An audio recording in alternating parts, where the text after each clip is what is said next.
To some, it is merely their first meal on a lazy Sunday. To others, it is nothing but a combination of the words lunch and breakfast, eaten around noon. Most people use the word brunch every day, not knowing its hidden importance, its sleeping power, only awoken by those who sacrifice everything braving the dark so that we can revel in the light. I remember when it first started. I was on Twitter while getting Zaxby's when I saw that Oompa Loompa looking ass son of a bitch say that he was gonna fight Korea. What? I cancelled my order wings and things and got my laptop so I could educate that motherfucker in my Ferrari. When Donald Trump became president, he spawned an ancient evil in this country. Someone had to stop him. Someone had to clap back. These unsung heroes took to the battleground of Twitter.com and fought restlessly to defend our country's honor. But such a fight came with a heavy cost. They had to sacrifice the sweet resuscitation of brunch. You see, the Trump era, one of the major things about it that I hated was just the mental discomfort it caused me, right? So I've got gay friends, I've got black friends, I've got Muslim friends, I've got Jewish friends, I've got Asian friends, I've got white friends, I've got black friends, I've got a lot of friends. And I didn't feel safe enough for them because I felt like their communities could have been at risk at any time under the Trump presidency. And so I didn't feel safe because I know them. Because I've read about World War II, right? And how like Hitler, when he took power, the first thing he did was take away the Jews and then the communists and then the people who were friends with Jews.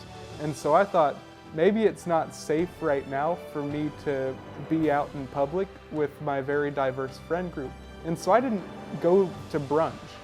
Like I didn't. And it was hard because I had to give up like a lot in order to make it through the Trump era and feel safe. You know, my housing was never in doubt. My parents have got me. But like, I was afraid about my college because I heard that Trump was going to raise tuition, and I was just scared because like there's a lot that could go wrong for somebody like me, a young liberal person in a racist Nazi America. Yeah, I mean, look at CNN. Like, they were talking about all the stuff that Trump was doing 24/7, and it was some bad stuff. And I didn't feel safe going and being outside when that was happening.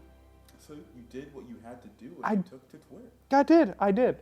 I took to Twitter and I spent every single waking hour of the last 5 years, going and telling people how bad Donald Trump was. And I made new connections and new friends that all agree with me. And you know, we lost some good ones on the way. Like I had to make some tough decisions on who I wanted to keep in my Twitter circle. But you know, it feels good because I feel like as I've gone on, this has become more and more of a movement. And with the victory in the first week of November, we got our brunch back. And I feel like I had a big part in this second political revolution, this civil rights movement, if you will, because we've brought back the reforms that Martin Luther King brought. And oh Lord, I miss the Obama era, and we've brought it back.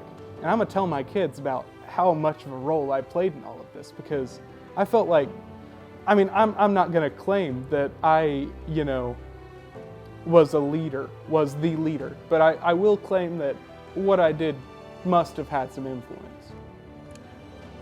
Take these words to heart and know that your privilege of life was spawned from the endless efforts of those internet warriors.